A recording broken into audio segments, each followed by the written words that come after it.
പിതാവിൻ്റെയും പുത്രൻ്റെയും പരിശുദ്ധാത്മാവിൻ്റെയും നാമത്തിൽ ആമേൻ.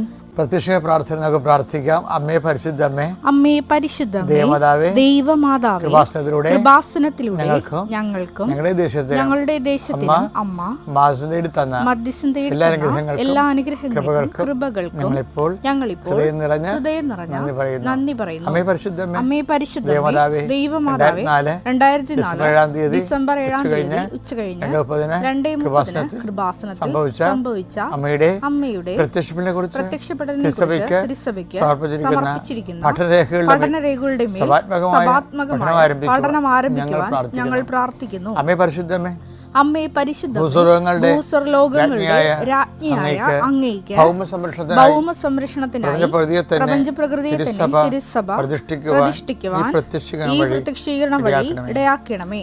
പരിശുദ്ധമേ, ജപമാല മാതാവേ, സകല കൃപാസനം പ്രാർത്ഥനയോടും ചേർത്ത് ഞങ്ങളിപ്പോൾ പ്രാർത്ഥിക്കുന്ന ഈ കുടുംബത്തിന്റെ പ്രത്യേക നിയോഗം പറമക്കളെ.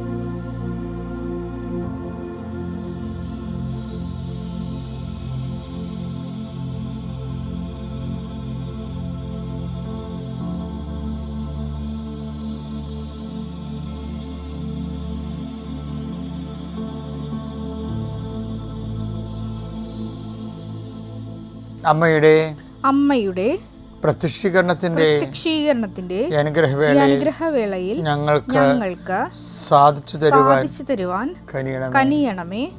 ആമേൻ. വിശ്വാസ പ്രമാണം. സർവശക്തനായ പിതാവും ആകാശത്തിന്റെയും ഭൂമിയുടെയും സൃഷ്ടാവുമായ ദൈവത്തിൽ ഞാൻ വിശ്വസിക്കുന്നു. അവിടുത്തെ ഏകപുത്രനും ഞങ്ങളുടെ കർത്താവുമായ ഈശോ മിശിഹായിലും ഞാൻ വിശ്വസിക്കുന്നു. ഈ പുത്രൻ പരിശുദ്ധാത്മാവിനാൽ ഗർഭസ്ഥനായി കന്യകാമറിയത്തിൽ നിന്ന് പിറന്ന് പൊന്തിയോസ് പീലാത്തോസിന്റെ കാലത്ത് പീഡകൾ സഹിച്ച് കുരിശിൽ തറയ്ക്കപ്പെട്ട് മരിച്ച് അടക്കപ്പെട്ട് പാതാളങ്ങളിൽ ഇറങ്ങി മരിച്ചവരുടെ ഇടയിൽ നിന്ന് 3-ാം നാൾ ഉയർത്ത് സ്വർഗത്തിലേക്ക് എഴുന്നള്ളി സർവശക്തിയുള്ള പിതാവായ ദൈവത്തിന്റെ വലതുഭാഗത്തിരിക്കുന്നു. അവിടെ നിന്ന് ജീവിക്കുന്നവരെയും മരിച്ചവരെയും വിധിക്കുവാൻ വരുമെന്നും ഞാൻ വിശ്വസിക്കുന്നു. പരിശുദ്ധാത്മാവിലും ഞാൻ വിശ്വസിക്കുന്നു. വിശുദ്ധ കത്തോലിക്കാ സഭയിലും പുണ്യവാന്മാരുടെ ഐക്യത്തിലും പാപങ്ങളുടെ മോചനത്തിലും ശരീരത്തിന്റെ ഉയർപ്പിലും നിത്യമായ ജീവിതത്തിലും ഞാൻ വിശ്വസിക്കുന്നു. ആമേൻ. സ്വർഗ്ഗസ്ഥനായ ഞങ്ങളുടെ പിതാവേ, അങ്ങയുടെ നാമം പൂജിതമാകണമേ. അങ്ങയുടെ രാജ്യം വരണമേ. അങ്ങയുടെ തിരുമനസ് സ്വർഗത്തിലെ പോലെ ഭൂമിയിലും ആകണമേ. അന്നു വേണ്ടുന്ന ആഹാരം ഇന്ന് ഞങ്ങൾക്ക് തരണമേ. ഞങ്ങളോട് തെറ്റ് ചെയ്യുന്നവരോട് ഞങ്ങൾ ക്ഷമിക്കുന്നത് പോലെ ഞങ്ങളുടെ തെറ്റുകൾ ഞങ്ങളോടും ക്ഷമിക്കണമേ. ഞങ്ങളെ പ്രലോഭനത്തിൽ ഉൾപ്പെടുത്തരുതേ, തിന്മയിൽ ഞങ്ങൾ രക്ഷിക്കണമേ. ആമേൻ. നന്മ നിറഞ്ഞ മറിയമേ, സ്വസ്തി. കർത്താവ് അങ്ങയുടെ കൂടെ സ്ത്രീകളിൽ അങ്ങ് അനുഗ്രഹിക്കപ്പെട്ടവളാകുന്നു. അങ്ങയുടെ ഉദരത്തിൻ ഫലമായി ഈശോ അനുഗ്രഹിക്കപ്പെട്ടവനാകുന്നു. പരിശുദ്ധ മറിയമേ, തമ്പുരാന്റെ അമ്മേ, പാപികളായ ഞങ്ങൾക്ക് വേണ്ടി ഇപ്പോഴും ഞങ്ങളുടെ മരണസമയത്തും തമ്പുരാനോട് അപേക്ഷിക്കണമേ. ആമേൻ.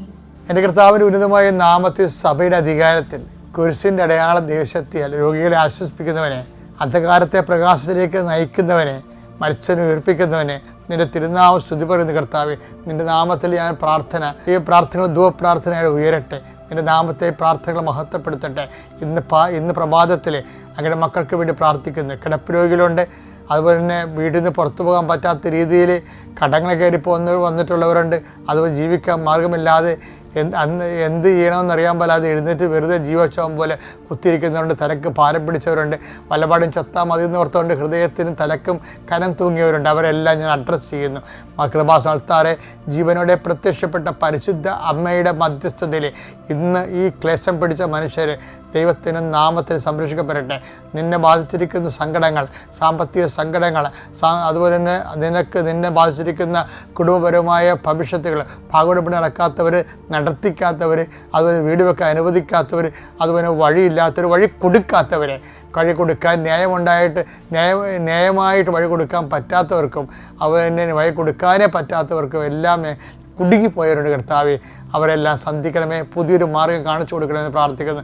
കിണർ കുഴിച്ചിട്ട് ആയിരങ്ങളും ലക്ഷങ്ങളും മുടക്കി കുഴിച്ചിട്ട് വെള്ളമില്ലാതിരിക്കുന്നവർ, കാരണം വർഷകാലത്ത് പോലും തുച്ഛമായ വെള്ളത്തിൽ ആ ജീവിതവും ആ ലോകവും ആ പറമ്പ് ഉപേക്ഷിച്ച് പോകാൻ ആഗ്രഹിക്കുന്നവർ, ഈശോയെ മല ഇറങ്ങാൻ പോകുന്നവരുണ്ട്, കാടിറങ്ങാൻ പോകുന്നവരുണ്ട്, അവർ തീരപ്രശുദ്ധ മാറാൻ പോകുന്നവരുണ്ട്. ഈശോയെ മനുഷ്യരെ കുടിയൊഴിപ്പിക്കപ്പെടുന്ന പല പ്രകൃതിദത്തമായ കാരണങ്ങൾ കുടിയൊഴിപ്പിക്കപ്പെടുന്നവരുണ്ട്. അതുപോലെ തന്നെ അത് തെറ്റായ സർക്കാരിൻ്റെ നിയമങ്ങൾ കാരണം കുടിയൊഴിപ്പിക്കപ്പെടുന്നവരുണ്ട്. ഇങ്ങനെ മനുഷ്യൻ പരക്കം പായുന്ന മക്കൾക്ക് ശാശ്വത പരിഹാരം ഉണ്ടാകാൻ ദൈവത്തിൻ്റെ ഇടപെടൽ ഉണ്ടാകുന്നതിന് വേണ്ടി പ്രാർത്ഥിക്കുന്നു. എൻ്റെ കർത്താവെ, നിൻ്റെ ഉന്നതമായ നാമത്തെ സ്വസ്ഥം ചെയ്യുന്നു. സഹോദരങ്ങളെ ഭിന്നതയിരിക്കുന്നവർ, സഹോദരങ്ങൾ തമ്മിൽ സ്നേഹമായിട്ടിരിക്കുകയാണെങ്കിൽ ആ പ്രശ്നങ്ങളെല്ലാം പരിഹരിക്കുമായിരുന്നു. പല പ്രശ്നങ്ങളും ഉണ്ടായിരിക്കുന്നത് മനുഷ്യർ തമ്മിൽ ഭിന്നതയുള്ളത് കൊണ്ടും മനുഷ്യർ തമ്മിൽ വാശിയും വൈരാഗ്യവും ഉള്ളത് കൊണ്ടും ഗർവുള്ളത് കൊണ്ടുമാണ്. തിന്മയുടെ ശക്തി, പിശാചിൻ്റെ ആധിപത്യത്തെ യേശുക്രിസ്തു നാമത്തിൽ അമ്മയുടെ മധ്യസ്ഥതയിൽ ക്രിസ്തുവിൻ്റെ അടയാളം ഞാൻ ബന്ധിക്കുന്നു. ദൈവത്തിൻ്റെ കരുണ നിൻ്റെ ഭവനത്തേക്ക് വെളിച്ചം കടന്നു വരട്ടെ. Lord Jesus Christ, pour out your spirit, touch with the fire finger, suck with the precious blood, Lord, and peace your spirit. നിത്യം പിതാവും പുത്രനും പരിശുദ്ധാത്മാവുമായ സർവ്വേശ്വര നീക്കും. ആമേൻ. എൻ്റെ ദൈവപൈതലേ, നീ പ്രാർത്ഥിക്കുമ്പോൾ ആ പ്രാർത്ഥന എന്താണെന്ന് നീ അറിയണം. അല്ലാതെ പട്ടികപാടി പ്രാർത്ഥന പോലെ ദൈവത്തെ പ്രാർത്ഥിച്ച് ബോധം കെടുത്തരുത്. മറിച്ച് ആ പ്രാർത്ഥന അറിഞ്ഞ്, പ്രാർത്ഥന അർത്ഥം അറിഞ്ഞ്, അതിൻ്റെ ആഴങ്ങൾ അറിഞ്ഞ് അതിനെ അംഗീകരിക്കണം. വിശ്വാസം എന്ന് പറയുന്നത് അംഗീകാരമാണ്. അംഗീകാരം എന്ന് പറഞ്ഞാൽ എന്താണ്? യേശു കർത്താവാണെന്ന് അധരം കൊണ്ട് ഏറ്റു പറയുമ്പോൾ ദൈവം അവനെ മരിച്ചോ എന്ന് ഉയർപ്പിച്ചെന്ന് ഹൃദയത്തിൽ വിശ്വസിക്കണം. ആ വിശ്വാസം എന്ന് പറയുന്നത് ഹൃദയം അത് അംഗീകരിക്കുന്നു എന്നതാണ്, അല്ലാതെ സങ്കല്പമല്ല വിശ്വാസം. ഹൃദയം ആ ചരിത്ര സത്യത്തെ അംഗീകരിക്കുന്നു. നമ്മൾ എന്തിനാണ് വിശ്വാസ പ്രമാണത്തിൽ പാന്തിയോസ് പിലാത്തോസും ഒക്കെ പറയണത്? കാര്യം അതൊരു ചരിത്ര സത്യമായതുകൊണ്ടാണ്. പാന്തിയോസ് ജീവിച്ചിരുന്ന ഗവർണറാണ്, റോമൻ ഗവർണർ. അവന് പിലാത്തോസ് അതുപോലെ തന്നെ ഗവർണറാണ്, അതുപോലെ തന്നെ അത് ന്യായാധിപനാണ്. അതുപോലെ അവരുടെ കാലം എന്ന് പറയുമ്പോൾ ചരിത്രഘട്ടമാണ്. ചരിത്രഘട്ടത്തിൽ സംഭവിച്ച ലോകചരിത്രഘട്ടത്തിൽ സംഭവിച്ച ദൈവചരിത്രം, രക്ഷാകര ചരിത്രമാണ് നമ്മൾ വിശ്വാസ പ്രമാണത്തിൽ പ്രഖ്യാപിക്കുന്നത്. അത് നമ്മൾ അതിൻ്റെ സത്യം എന്താണ്? ചരിത്രത്തിൻ്റെ കർത്താവ് യേശുവാണെന്നാണ്. യേശു കർത്താവാണ് എന്ന അധരം കൊണ്ട് നമ്മൾ ഏറ്റുപറയണം. റോമാ 10:9. ആകയാൽ യേശു കർത്താവാണെന്ന് അധരം കൊണ്ട് ഏറ്റുപറയുകയും ദൈവം അവനെ മരിച്ചവരിൽ നിന്ന് ഉയർപ്പിച്ചു എന്ന് ഹൃദയത്തിൽ വിശ്വസിക്കുകയും ചെയ്താൽ നീ രക്ഷ പ്രാപിക്കും. ഈ ഹൃദയത്തിൽ വിശ്വസിക്കുക എന്ന് പറഞ്ഞതിനിപ്പോൾ പരിശുദ്ധാത്മാവ് എന്നിലൂടെ മുമ്പൊരിക്കലും പറയാത്തൊരു കാര്യം പറയുന്നുണ്ട്. ഇപ്പോൾ അത് വീണ്ടും പറയാൻ വേണ്ടിയാണ് ഞാൻ വീണ്ടും ഇത് ആവർത്തിച്ചത്. എന്താണ് ഹൃദയത്തിൽ വിശ്വസിക്കുക എന്ന് വെച്ച് കഴിഞ്ഞാൽ? അത് വിശ്വാസം കേൾവിയിൽ നിന്നും, കേൾവി യേശുക്രിസ്തുവിനെ കുറിച്ചുള്ള വചനങ്ങളിൽ നിന്നൊന്നല്ല പറയണത്. റോമ 10:17 എടുത്തേ. ആകയാൽ വിശ്വാസം കേൾവിയിൽ നിന്നും കേൾവി ക്രിസ്തുവിനെ കുറിച്ചുള്ള പ്രസംഗത്തിൽ നിന്നുമാണ്. അപ്പൊ വിശ്വാസം കേൾവിയിൽ നിന്നാണെന്ന് പറയുമ്പോൾ, വിശ്വാസം കേൾവി ആകട്ടെ ക്രിസ്തുവിനെ കുറിച്ചുള്ള വചനങ്ങളിൽ നിന്നാണെന്ന് പറയുമ്പോൾ പൗലോസ് അപ്പോസ്തലൻ ഉദ്ദേശിക്കുന്നത് വിശ്വാസം അറിവിൽ നിന്നാണെന്നാണ്. കേൾവി എന്ന് പറയുന്നത് ചെവിയാണല്ല, ഓഡിയോ. അപ്പോൾ ഓഡിയോയിലൂടെ ഒരു പഞ്ചേന്ദ്രിയത്തിൻ്റെ ഒരു ഭാഗമാണ് ശ്രവണം. അപ്പോൾ അതിലൂടെ അറിവാണ് കിട്ടുന്നത്. അപ്പോൾ വിശ്വാസം അറിവാണെന്നല്ല ശരിക്കും പറഞ്ഞതിൻ്റെ അർത്ഥം. അതിൻ്റെ അർത്ഥം എന്ന് പറയുന്നത് വിശ്വാസം ആ അറിയണ കാര്യത്തെ ചില ആൾക്കാർ അംഗീകരിക്കും, ചില ആൾക്കാർ അംഗീകരിക്കണില്ല. അപ്പം ചിലർക്ക് അറിയാം യേശു കർത്താവാണെന്ന്, പക്ഷെ അവർ അംഗീകരിക്കത്തില്ല. ഇപ്പം നിനക്കും അറിയാം, ഞാനീ പറയുമ്പോൾ യേശു കർത്താവാണ്. അതിൽ നമ്മുടെ വീട്ടിൽ രൂപക്കൂടൊക്കെ വെച്ച്, ഹൃദയത്തിൻ്റെ വലിയ പടമൊക്കെ വെച്ച് തിരിയൊക്കെ കത്തിക്കണം എന്തിനാണ്? യേശു കർത്താവാണെന്ന് നമുക്കറിയാം. പക്ഷേ നമ്മുടെ പ്രവർത്തനം കണ്ടാൽ അറിയാൻ പറ്റും, അംഗീകരിക്കണില്ലെന്നറിയാൻ പറ്റും. ഈ അറിവും അംഗീകാരവും തമ്മിലുള്ള അകൽച്ച എന്ന് പറയുന്നത് ഒരു വല്ലാത്ത അകൽച്ചയാണ്. അറിയുന്നവരാരും അംഗീകരിക്കണില്ല, അതാണ് പ്രശ്നം. അറിയുന്ന ആരുമല്ല, അറിയുന്ന പലരും അംഗീകരിക്കുന്നില്ല. കാര്യം വിശ്വാസം, അതായത് ഹൃദയത്തിൽ വിശ്വസിച്ച് യേശു കർത്താവാണെന്ന് അത്തരം കൊണ്ട് ഏറ്റുപറയുകയും ദൈവം അവന് മരിച്ചെന്ന് ഉയർപ്പിച്ചെന്ന് ഹൃദയത്തിൽ വിശ്വസിക്കുകയും ചെയ്യണമെന്ന് പറയുന്നത് ഹൃദയം അത് അംഗീകരിക്കുന്നു എന്നാണ്. അംഗീകരിക്കുമ്പോൾ എന്തൊക്കെ സംഭവിക്കുമെന്നറിയാം? ഒഫീഷ്യലായത്. മറ്റത് അറിവെന്ന് പറഞ്ഞാൽ അനൗദ്യോഗികമാണ്, അംഗീകാരം ഔദ്യോഗികമാണ്. ഇപ്പോൾ ഒരു ലെറ്റർ പാഡ് കിട്ടിക്കഴിഞ്ഞാൽ നമ്മൾ ആൾക്കാർ ചിലപ്പോൾ ഞങ്ങളൊക്കെ റിജക്റ്റ് ചെയ്യും. അത് ചില അച്ഛന്മാർ പള്ളിയിൽ നിന്ന് അയച്ചിരുമ്പോൾ ജ്ഞാനസ്ഥാന സർട്ടിഫിക്കറ്റ് കൊണ്ടുവരും. അപ്പോൾ ഉടനെ ഞാൻ വികാരിയാണെങ്കിൽ ഞാൻ സർട്ടിഫിക്കറ്റ് നോക്കും, എന്താണ് നമ്മൾ തിരിച്ചു കൊടുത്തു വിടും. അംഗീകരിക്കത്തില്ല. കാര്യം അച്ഛൻ്റെ ഒപ്പം അതിനകത്തുള്ളൂ, പള്ളിയുടെ സീലില്ലെന്ന് പറയും. പള്ളിയുടെ സീലാകുമ്പോഴല്ല ആ ഇൻസ്റ്റിറ്റ്യൂഷൻ അത് അംഗീകരിക്കത്തുള്ളൂ. മറ്റേ അച്ഛന് അച്ഛൻ്റെ പേഴ്സണൽ ഒപ്പ് ഇടവിടാറില്ല. അച്ഛനെ പേഴ്സണൽ ഒപ്പല്ല, ആ അച്ഛൻ തന്നെയാണ് ഇപ്പം ആ പള്ളിയിലെ വികാരി. നമുക്കറിയത്തില്ലല്ലോ, സീലുണ്ടെങ്കിൽ മാത്രമേ അറിയാൻ പറ്റത്തുള്ളൂ. ഈ അച്ഛൻ അവിടെ മാറിപ്പോയോ, എന്നിട്ട് ഈ അച്ഛൻ ഇപ്പം ഇരിക്കുന്ന പള്ളിയിൽ നിന്ന് കള്ളൊപ്പിട്ടിട്ട് വന്നിരിക്കുകയാണ് ഈ ആൾക്കാരുടെ സമ്മർദ്ദം കാരണം, അത് അച്ഛൻ അവിടെ നിന്ന് മാറിപ്പോയോ, ആ പള്ളിയിൽ തന്നെയാണ് ഇത് വന്നിരിക്കണമെന്ന് അറിയണമെങ്കിൽ എന്ത് ചെയ്യണം? അച്ഛൻ്റെ ഒപ്പം പോരാ, സീല് വേണം. അപ്പോൾ എന്താണ്? ആ പള്ളിയിൽ നിന്ന് തന്നെ വന്നത്, ആ അച്ഛൻ ആ പള്ളി തന്നെ ഇരിക്കണത്, പള്ളിയുടെ കൺകറൻസായി. അത് അംഗീകാരം എന്ന് പറഞ്ഞാൽ അതാണ്. അംഗീകാരത്തിൽ 2 ലെവലുണ്ട്, പേഴ്സണൽ ലെവലും ഉണ്ട്, ഒരു ഒഫീഷ്യൽ ലെവൽ, ഒരു ഇൻസ്റ്റിറ്റ്യൂഷൻ ലെവലും ഉണ്ട് അതിൻ്റെ അകത്ത്.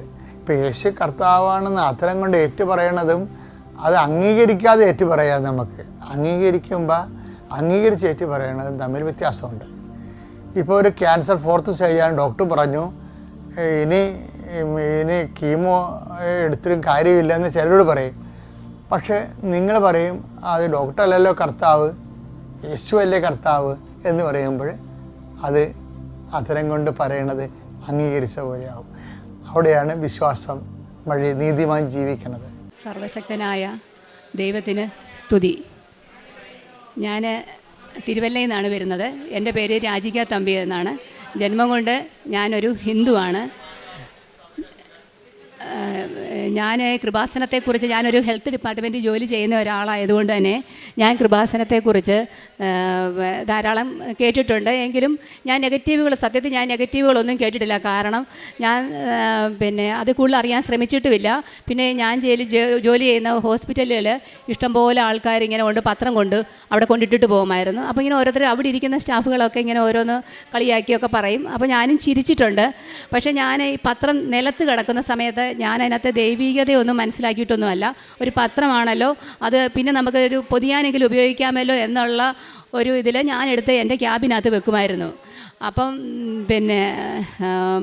അത് കഴിഞ്ഞിട്ട് എൻ്റെ ജീവിതത്തിൽ കുറേ കോവിഡിൻ്റെ സമയത്ത് എൻ്റെ ഹസ്ബൻഡിൻ്റെ ജോലിയിലൊരു ചെറിയ ബുദ്ധിമുട്ടുകളൊക്കെ ഉണ്ടായി. കുറേ വീട് പണിയൊക്കെ കഴിഞ്ഞ് കുറേ സാമ്പത്തികമായിട്ട് കുറേ ബുദ്ധിമുട്ടുകളൊക്കെ അനുഭവിച്ച സമയത്ത് എൻ്റെ അമ്മയുടെ ജ്യേഷ്ഠത്തിയുടെ മകൾ ഇതുപോലെ കൃപാസനത്തെക്കുറിച്ച് എന്നോട് പറഞ്ഞു. അപ്പം എൻ്റെ മനസ്സിൽ ഒരു തോന്നലുണ്ട് അവിടെ ഒന്ന് പോയാലോ എന്ന്. പക്ഷേ എൻ്റെ മൂത്ത മകൾ ശക്തമായിട്ട് എന്നോട് എതിർത്തു. അതിന് പോകണ്ട, ആവശ്യമില്ലാത്ത കാര്യത്തിന് പോകരുത്, ഇങ്ങനെ പത്രമൊക്കെ ആൾക്കാർ കലക്കി കുടിക്കുകയൊക്കെ ചെയ്യുന്നതാണ്, അങ്ങനെ പോകരുതെന്ന് അവളെന്നോട് ഭയങ്കര നിർബന്ധമായിട്ട് പറഞ്ഞു. പിന്നെ മക്കൾ 2 പേരും ഇളയ മോളാണ് ഈ നിൽക്കുന്നത്. ഞങ്ങൾ 2 പേരും ഹസ്ബൻഡ് വെളിയിലായതുകൊണ്ട് ഞാൻ പിള്ളേർ പറയുന്നതിന് അപ്പുറമായിട്ടൊന്നും ചെയ്യാറുമില്ല. അങ്ങനെ ഇരുന്ന് ഹസ്ബൻഡ് വീട്ടിലല്ലാതെയും ഇവക്കും കുറേ മാനസികമായിട്ട് കുറേ ബുദ്ധിമുട്ടുകൾ കോവിഡിൻ്റെ സമയത്ത് വീട്ടിൽ തന്നെ ഇരുന്ന് കുറേ ബുദ്ധിമുട്ടുകളും പ്രയാസങ്ങളും ഒക്കെ ഉണ്ടായി. ഫാമിലിയിലും കുറേ ഇഷ്യൂസൊക്കെ ഉണ്ടായി. ബന്ധുക്കൾ എന്ന് വെച്ചാൽ കുറേ ടോക്സിക്കായിട്ടുള്ള കുറേ റിലേറ്റീവ്സ് ഉണ്ട്. അവരെല്ലാവരും ഞങ്ങളുടെ കാര്യത്തിൽ അനാവശ്യമായിട്ട് ഇടപെട്ട് കുറേ ബുദ്ധിമുട്ടുകൾ, അങ്ങനെ മാനസികമായിട്ടും ശാരീരികമായിട്ടും എനിക്ക് കുറേ അസ്വസ്ഥതകളുമായിട്ട് ഇങ്ങനെ നടക്കുകയാണ്. ആ സമയത്താണ് ഹസ്ബൻഡ് ഞങ്ങളോട് ആലോചിക്കാതെ പെട്ടെന്ന് പുള്ളിക്ക് ശമ്പളമൊന്നും കറക്റ്റായിട്ട് കിട്ടാത്തതുകൊണ്ട് പുള്ളി ജോലി രാജിവെച്ചിങ്ങ് വരികയും വരികയും വരുവാന്ന് പറഞ്ഞപ്പോൾ ഞാൻ പെട്ടെന്ന് മോളെ മൂത്ത മോളെ CA എൻട്രി പാസ്സായിട്ട് നിൽക്കുമായിരുന്നു. അവളെ നിർബന്ധിച്ച് ഞാൻ പറഞ്ഞു പപ്പായെ സഹായിക്കണം, മോള് പോയേ പറ്റത്തുള്ളൂ എന്ന് പറഞ്ഞ് അവളെ ഞങ്ങൾ അങ്ങോട്ട് ഗൾഫിലോട്ട് വിടുകയും വിട്ടതിന് ശേഷം അപ്പോഴും അച്ഛൻ അവിടെ നിൽക്കുമെന്നാണ് വിചാരിച്ചത്. അപ്പോൾ അച്ഛനെ ജോലി കളഞ്ഞിട്ട് പോകുന്നത്. അപ്പോൾ എനിക്കും അത് മാനസിക ബുദ്ധിമുട്ടായി. കാരണം വസ്തുവിൻ്റെ കടങ്ങളും കാര്യങ്ങളും KSFE ചിട്ടികളൊക്കെ ഉണ്ട്. അതെല്ലാം ഈ മോളുടെ മണ്ടയ്ക്ക് വരുമല്ലോ എന്ന് വിചാരിച്ച് ഞാൻ ആ വീട് വിൽക്കുന്നതിനെക്കുറിച്ച് ഞാൻ ആലോചിച്ചു. അപ്പോഴും ഹസ്ബൻഡിന് വിചാരമില്ലായിരുന്നു ഞാനത് വിൽക്കുമെന്ന്, എനിക്ക് ആഗ്രഹമില്ലായിരുന്നു. പിന്നെ അത് വിൽക്കാൻ വേറൊരു സാഹചര്യം ഉള്ളതെന്ന് പറഞ്ഞാൽ സാമ്പത്തികം മാത്രമല്ല, എനിക്ക് ശാരീരികമായിട്ട് കുറേയേറെ അസ്വസ്ഥതകളുണ്ടായിരുന്നു. എൻ്റെ മുട്ടിൻ്റെ മടക്കിന് ഒരു സിസ്റ്റ് ഉണ്ടായിരുന്നു, ബേക്കേഴ്സ് സിസ്റ്റ് എന്നാണ് അതിന് പറയുന്നത്. അത് വർഷങ്ങളായിട്ട് എൻ്റെ കാലം ജനിച്ചപ്പം മുതലേ എൻ്റെ കാലിന് ചെറിയൊരു വളവുണ്ടായിരുന്നു. 6ാം ക്ലാസ്സിൽ പഠിക്കുന്ന സമയത്ത് ഒരു മുഴ പോലെ വന്ന് അത് ചവ്വെന്നാണ് പറഞ്ഞത്. അതെടുത്ത് ഓപ്പറേഷൻ ചെയ്ത് കളഞ്ഞ് എൻ്റെ കാലിന് ഭയങ്കര കഴപ്പൊക്കെ ഉണ്ടായിരുന്നു. എങ്കിലും ജീവിത പ്രശ്നങ്ങളും ജോലിക്ക് പോകേണ്ടത് കൊണ്ടുമൊക്കെ നമ്മളതിനെ ആ രീതിയിൽ നിസ്സാരമായിട്ട് കണ്ടു. അത് കഴിഞ്ഞ് വീടിൻ്റെ പണിയും കാര്യങ്ങളുമായി ഓവർ സ്ട്രെയിൻ എടുത്തിട്ട് ഒരു 8, 9, 10, 12 വർഷത്തോളമായെന്ന് തോന്നുന്നു. എനിക്കത് ഭയങ്കരമായിട്ട് കലശലായിട്ട് വേദനയായിരുന്നു. കുറച്ച് നേരം ജോലി ചെയ്ത് കഴിഞ്ഞാൽ പിന്നെ എനിക്ക് നിൽക്കാനും വയ്യ, ഭയങ്കര ബുദ്ധിമുട്ടാണ്. ഞാൻ താമസിക്കുന്ന സ്ഥലമാണെങ്കിലും തട്ടുഭൂമിയായിരുന്നു. അപ്പോൾ മേളിലോട്ടും താഴോട്ടും കയറി ഇറങ്ങണം, റോഡിൽ നിന്നായാലും ഒരു ഇറക്കം, പിന്നെ മേളിലോട്ടൊരു കയറ്റം, പിന്നെ വീടും ഒരു ഇറക്കത്തിൽ, അങ്ങനെ എല്ലാം കൊണ്ടും എനിക്കതെന്നാൽ ആ സ്ഥലം അങ്ങ് കൊടുക്കാമെന്നൊരു തോന്നലുണ്ടായി. അങ്ങനെ ഞങ്ങൾ തിരുവല്ല താമസിക്കാൻ വന്നു. ഹോസ്പിറ്റലിനടുത്തായിട്ടാണ് താമസിക്കുന്നത്. അപ്പം ഹസ്ബൻഡിനാണെങ്കിൽ അവിടെ കിൻഫ്രായിലെ ഒരു ജോലി ശരിയാവുകയും അദ്ദേഹം ജോലിക്ക് പോയിക്കൊണ്ടിരിക്കും. അപ്പോഴും മോൾ ജോലിയായി, ഹസ്ബൻഡിന് ജോലിയായി, എനിക്ക് ജോലിയായി. അപ്പം നമ്മുടെ മെറിറ്റി കാര്യങ്ങളൊക്കെ പോകുന്നുള്ള ഒരു ചിന്ത മനസ്സിൽ അപ്പോഴും ഉണ്ടായിരുന്നു. പിന്നെ ഞാനങ്ങ് ഭയങ്കര ദൈവവിശ്വാസിയൊന്നും അല്ലെങ്കിലും അത്യാവശ്യം ദൈവവിശ്വാസമുണ്ട്. എൻ്റെ കഴിവനുസരിച്ച് ആർക്കൊരു ബുദ്ധിമുട്ട് പറഞ്ഞാലും അവരെ സഹായിക്കുകയൊക്കെ ചെയ്യും. മറ്റൊരാളെ ഉപദ്രവിക്കുന്ന സ്വഭാവം ഇല്ല. അതുകൊണ്ട് നമുക്ക് ദോഷമൊന്നും വരത്തില്ല എന്നൊരു ഓവർ കോൺഫിഡൻസ് എൻ്റെ മനസ്സിലുണ്ടായിരുന്നു. അങ്ങനെ ഇരുന്ന് ഹസ്ബൻഡിന് ജോലി കിട്ടിയതിന് അടുത്തായിട്ട് ഞങ്ങൾ 6.5 സെൻറ്റ് സ്ഥലം വാങ്ങിച്ചു. അതിന് വീട് വയ്ക്കാം, പതിയെ വീട് വയ്ക്കാം എന്നൊക്കെ വിചാരിച്ചിരിക്കുന്ന സമയത്ത് അവിടെയും പുള്ളിക്ക് ശമ്പളത്തിന് പ്രശ്നം വന്നു കഴിഞ്ഞപ്പം പുള്ളി മാനസികമായിട്ടങ്ങ് വിഷമത്തിലായി. അങ്ങനെ അവിടുത്തെ ആ ജോലി കളയല്ല വേറൊരു ജോലിക്കുമായിട്ട് അവിടുത്തെ ഒരു പയ്യൻ പറഞ്ഞിട്ട് വേറെടുത്ത് പോയി. ആ ജോലിയിലും പ്രശ്നം വന്നു. അങ്ങനെ മാനസികമായിട്ട് ഭയങ്കര ബുദ്ധിമുട്ടായി. അവിടുന്ന് പുള്ളിക്ക് കുറച്ച് ശമ്പളം കിട്ടാനുണ്ടായിരുന്നു. അത് വാങ്ങിക്കാനായിട്ട് ഒരു ദിവസം ഞാൻ ഇദ്ദേഹത്തെ നിർബന്ധിച്ച് ഞാൻ പറഞ്ഞു വിടുക, അവിടെ പോയി വാങ്ങിക്കുമെന്ന് പറഞ്ഞ് നിർബന്ധിച്ച് വിട്ടു. അവിടെ ചെന്നപ്പം കൂടെ ജോലി ചെയ്ത പെൺകുട്ടിയുടെ ഹസ്ബൻഡ് സുഖമില്ലാതെ ഹോസ്പിറ്റലിലായിരുന്നു, അറ്റാക്ക് വന്നതായിരുന്നു. പുള്ളിക്ക് ഒരു ഹാർട്ടിൻ്റെ സർജറി കഴിഞ്ഞ് ഇനിയും പുള്ളിക്ക് ജോലിയൊന്നും ചെയ്യാൻ പറ്റത്തില്ല എന്ന് പറഞ്ഞ് ആ കുട്ടി വളരെ മാനസികമായിട്ട് വളരെ വിഷമിച്ചിരിക്കുകയായിരുന്നു. അങ്ങനെ ആരോ പറഞ്ഞിട്ട് കൃപാസനത്തെക്കുറിച്ച് അറിയുകയും അങ്ങനെ അവരിവിടെ വന്നിട്ട് അദ്ദേഹം അച്ഛൻ്റെ കൈവെപ്പ് പ്രാർത്ഥനയിൽ പങ്കെടുത്ത് അദ്ദേഹത്തിന് പൂർണ്ണ സൗഖ്യം, അദ്ദേഹം ജോലിക്ക് പോകുന്നുണ്ടെന്നും പറഞ്ഞ് വളരെ ഭക്തിയോടുകൂടി എൻ്റെ ഹസ്ബൻഡിന് ഈ പത്രം കൊടുത്തു വിട്ടു. അപ്പോൾ ഈ പത്രം എൻ്റെ മുമ്പിൽ വർഷങ്ങളായിട്ട് വരികയും ഞാൻ തിരുവല്ല താലൂക്ക് ആശുപത്രിയിൽ പിന്നെ ജനിക്കുമ്പോൾ മുതൽ 18 വയസ്സ് വരെയുള്ള വൈകല്യങ്ങളൊക്കെ ഉള്ള കുഞ്ഞുങ്ങളെ കണ്ടുപിടിക്കുന്ന ഒരു സെക്ഷൻ ആയതുകൊണ്ട് തന്നെ അവിടെ ഇഷ്ടംപോലെ പത്രം കിടക്കും. ഞാനത് ഒരിക്കൽ പോലും വായിക്കണമെന്ന് എനിക്ക് തോന്നിയിട്ട് പോലുമില്ല. പക്ഷേ ഈ ഹസ്ബൻഡ് ഇത് വീട്ടിൽ കൊണ്ടുവന്നിട്ട് ഹസ്ബൻഡ് ഇതിരുന്ന് പൂർണ്ണമായിട്ട് ഇരുന്ന് വായിക്കും. എനിക്ക് ചിരിയും വന്നു. അദ്ദേഹം ഒരു ഇച്ചിരി കമ്മ്യൂണിസ്റ്റ് പ്രസ്ഥാനത്തിലൊക്കെ വിശ്വസിക്കുന്ന ആളായിരുന്നു. അവൻ അമ്പലമൊന്നും വലിയ വിശ്വാസമില്ലാത്ത ആൾ. പുള്ളി മൊത്തം ഇരുന്ന് വായിച്ചു. ഈ മോള് അന്നേരം അവിടെ ഉണ്ട്. അപ്പം അവൾക്ക് ആലപ്പുഴയായിരുന്നു അവൾ പഠിക്കുന്നത്, MA ഇംഗ്ലീഷിന്. അപ്പം അവൾ അച്ഛനും ഇവിടെ ഇവർക്ക് എന്തോ സാധനം വാങ്ങിക്കാൻ വേണ്ടി ഞങ്ങൾ പോകാനായിട്ട് ഒരുങ്ങിയ സമയത്ത് ഈ അച്ഛനും മോളും എന്നോട് പറഞ്ഞു, ഇവിടെ ഈ റൂമിനകത്തങ്ങ് ഭയങ്കര മുല്ലപ്പൂവിൻ്റെ മണം എന്ന് പറഞ്ഞു. അപ്പം ഞാൻ പറഞ്ഞു അത് കൊള്ളാമല്ലോ, എനിക്കില്ലാത്ത മുല്ലപ്പൂവിൻ്റെ മണം നിങ്ങൾക്ക് എവിടെ നിന്ന് വന്നു എന്ന് പറഞ്ഞ് ഞാൻ കളിയാക്കി. ഞങ്ങളതിനെ അപ്പോൾ എനിക്കറിയത്തില്ല അത് മാതാവിൻ്റെ അഭിഷേകമാണെന്നോ ഒന്നും എനിക്കറിയത്തില്ല. അങ്ങനെ അത് ഞങ്ങളങ്ങനെ കളഞ്ഞു. അങ്ങനെ പോയി. ആ കുട്ടി അന്നേരം എൻ്റെ ഹസ്ബൻഡിനോട് പത്രം കൊടുത്തിട്ട് പറഞ്ഞു, ചേട്ടന് വേണ്ടി ഞാൻ പ്രാർത്ഥിക്കാം, ചേട്ടന് വേറൊരു ജോലി ശരിയാകുമോ എന്നൊക്കെ ഇങ്ങനെ പറഞ്ഞു. അങ്ങനെ ഇരിക്കുന്ന സമയത്ത് അപ്രതീക്ഷിതമായിട്ട് പുള്ളിക്ക് അധികം ഒരു വാട്സപ്പ് ഗ്രൂപ്പിലൂടെ ഒരു ജോലിയുടെ അവസരം വരികയും അദ്ദേഹം അങ്ങനെ അവിടെ ജോലിക്ക് പോവുകയൊക്കെ ചെയ്തു. അപ്പോൾ എൻ്റെ മനസ്സിൽ എവിടെയോ ഒരുത് ആ കുട്ടി ഇങ്ങനെ പറയുകയും ചെയ്തു, നമുക്കത് സംഭവിക്കുകയും ചെയ്തല്ലോ, എന്നാൽ പിന്നെ നമുക്ക് അവിടെ വരെ ഒന്ന് പോയാൽ കൊള്ളാമെന്ന് ഒരാഗ്രഹം. അപ്പോൾ എന്നോട് പണ്ട് 2-3 വർഷം മുമ്പ് പറഞ്ഞ അമ്മയുടെ ജ്യേഷ്ഠത്തിയുടെ മോളോട് ഞാൻ പറഞ്ഞു, ചേച്ചി നമുക്ക് കൃപാസനം വരെ ഒന്ന് പോകണം, ചേച്ചി അങ്ങയുടെ കൂടെ വരാമോ എന്ന് ചോദിച്ചു. അപ്പോൾ പറഞ്ഞു വരാമെന്ന് പറഞ്ഞു. അങ്ങനെ ഞങ്ങൾ ഇവിടെ വരെ വന്നു. അപ്പോൾ വന്നപ്പോഴും ഞാൻ ഹസ്ബൻഡിനെ കുറ്റപ്പെടുത്തിക്കൊണ്ടിരിക്കുമായിരുന്നു. ആലോചിക്കാതെ കണ്ട് ജോലി കളഞ്ഞിട്ട് വന്നു, ഇപ്പം എന്തെല്ലാം ബുദ്ധിമുട്ട് അനുഭവിക്കാൻ പുള്ളിയെ കുറ്റപ്പെടുത്തിക്കൊണ്ടിരിക്കുക ഇവിടെ വണ്ടിയെ ഇവിടെ വരുന്നിടം വരെ. അങ്ങനെ ഇവിടെ വന്നപ്പോഴും എനിക്ക് ഒരു പള്ളിയുടേതായ ഒരു ഫീൽ ഇവിടെ വന്നപ്പോൾ തോന്നിയില്ല. ഇങ്ങനെ ഇവിടെ സാക്ഷ്യം എഴുതിയേക്കുന്നത് കണ്ടപ്പോഴേ എനിക്ക് പറഞ്ഞു, ഞാൻ എൻ്റെ വീട്ടിലെ പ്രശ്നങ്ങളൊന്നും ഇങ്ങനെ വന്ന് പറയത്തൊന്നുമില്ല, ദൈവത്തിൻ്റെ അനുഗ്രഹം ഉണ്ടെങ്കിൽ ശരി ഞാൻ വരത്തില്ല എന്നാണ് ഫസ്റ്റ് എനിക്ക് തോന്നിയ തോട്ട്. പിന്നെ ഞാൻ പറയുകയും ചെയ്തു, ഇവിടെ ഭയങ്കര വരുമാനമൊക്കെ ആണല്ലോ, ഈ പത്രം വാങ്ങിച്ചുകൊണ്ട് പോയാൽ തന്നെ നല്ല കാശ് കിട്ടുമല്ലോ, ഇവിടേക്ക് എൻ്റെ മനസ്സിൽ ചിന്തകൾ വന്നത്. ഇതെല്ലാം കഴിഞ്ഞ് കഴിഞ്ഞ് ഞങ്ങൾ ഇവിടുന്ന് പോയി. അപ്പം ഞാൻ വേറൊരു റീസൺ ഉണ്ടായി, ഉടമ്പടി എടുക്കാൻ ഞാൻ വേറെ റീസൺ ഉണ്ടായിരുന്നു. ഈ മോളുടെ ഒരു ഫ്രണ്ടിൻ്റെ കല്യാണത്തിന് വേണ്ടി ഞങ്ങൾ ടിക്കറ്റ് എടുത്തേക്കുമായിരുന്നു മലപ്പുറത്ത് പോകാൻ വേണ്ടിയിട്ട്. അപ്പം ഞാൻ ഓർത്തു ടിക്കറ്റ് ക്യാൻസലാക്കി അത്രയും പൈസ നഷ്ടമാകുമല്ലോ, അവിടെ ഇനിയും പോയിട്ട് വന്നിട്ട് ഞാൻ ഉടമ്പടി എടുത്തത് കൃത്യമായിട്ട് എനിക്ക് പാലിക്കണം നിർബന്ധം ഉണ്ടായിരുന്നു. അങ്ങനെ ഇവളും ഞാനും കൂടെ ടിക്കറ്റ് എല്ലാം എടുത്ത് നേരത്തെ ഓൾറെഡി ബുക്ക് ചെയ്തതായിരുന്നു, വെയിറ്റിങ്ങിലായിരുന്നു. അപ്പം ഞാനെല്ലാം പാക്ക് ചെയ്ത് ഞാനിവിടെ ഇവിടെ ആലപ്പുഴയാണ് പഠിക്കുന്നത്. ഞാൻ ആലപ്പുഴ ഇവിടെ ഹോസ്റ്റലിൽ വന്ന് കയറിയപ്പോൾ ഇവൾ പറയുന്നത് അമ്മേ ടിക്കറ്റ് ക്യാൻസലായി എന്നാ. അപ്പോൾ എനിക്ക് ഭയങ്കര മനസ്സിനകത്തൊരു വിഷമം, ശോ ദൈവമേ, ഞാനത് ആ ഒരു കാരണം പറഞ്ഞ് ഞാൻ പോവാതിരുന്നു. എന്നിട്ട് ഞാൻ ഈ പ്രാർത്ഥനയൊക്കെ എനിക്കറിയത്തില്ല തെറ്റാ. നന്മ നിറഞ്ഞ മറിയമേ സ്വസ്തി എന്നൊക്കെ കേട്ടിട്ടുണ്ടെങ്കിലും ഞാൻ എഴുതിയെടുത്തത് നന്മ നിറഞ്ഞ ദൈവമേ സ്വസ്തി എന്നൊക്കെയാണ്. അങ്ങനെയൊക്കെ എഴുതി വെച്ച് എനിക്കറിയാതെ ഇപ്പോഴും എൻ്റെ ഇരിപ്പുണ്ട്. അതേ മരണം വരെ ഞാൻ ആ പേപ്പർ സൂക്ഷിക്കുക, എൻ്റെ പേഴ്സിൽ ഇരിപ്പുണ്ട്. ഞാനത് വെച്ച് ഞാനിങ്ങനെ പ്രാർത്ഥിക്കുകയൊക്കെ ചെയ്യുമായിരുന്നു. അവിടെ ചെന്നിട്ടും എനിക്ക് പറ്റിയ സാഹചര്യത്തിലൊക്കെ യാത്രയിലും വലിയ കുഴപ്പമൊന്നും ഇല്ലാതെ എന്നെ കൊണ്ടുപോയി. പക്ഷേ എനിക്കതെങ്കിൽ ഇരിക്കാൻ സീറ്റും എല്ലാം അപ്പം തന്നെ അടുത്ത സ്റ്റോപ്പായപ്പോൾ കിട്ടുകയും ചെയ്തു. ഞാൻ ചെറുതായിട്ടൊന്ന് ചെറുതായെല്ലാം വലുതായിട്ടൊന്ന് വീണ് എനിക്ക് ഈ ഇരിക്കുമ്പോൾ ഭയങ്കര ബുദ്ധിമുട്ടായിരുന്നു. അപ്പോൾ ഞാൻ ട്രെയിനെ വളരെ കഷ്ടപ്പെട്ടാണ് ഇരിക്കുകയൊക്കെ ചെയ്തത്. അങ്ങനെ ഞങ്ങൾ അവിടെ പോയി ആ യാത്രയെല്ലാം വലിയ കുഴപ്പമില്ലാതെ തിരിച്ച് ഞങ്ങളിവിടെ എത്തിക്കഴിഞ്ഞപ്പോൾ മുതൽ എൻ്റെ മനസ്സിനകത്ത് എന്തായാലും ഞാൻ ഉടമ്പടി എടുക്കും. അങ്ങനെ പറഞ്ഞ് ഞാൻ ഫെബ്രുവരി 20 എൻ്റെ ജ്യേഷ്ഠൻ്റെ വൈഫിനെയും കൂട്ടി ഞാനിവിടെ വന്ന് ഉടമ്പടി എടുത്തു.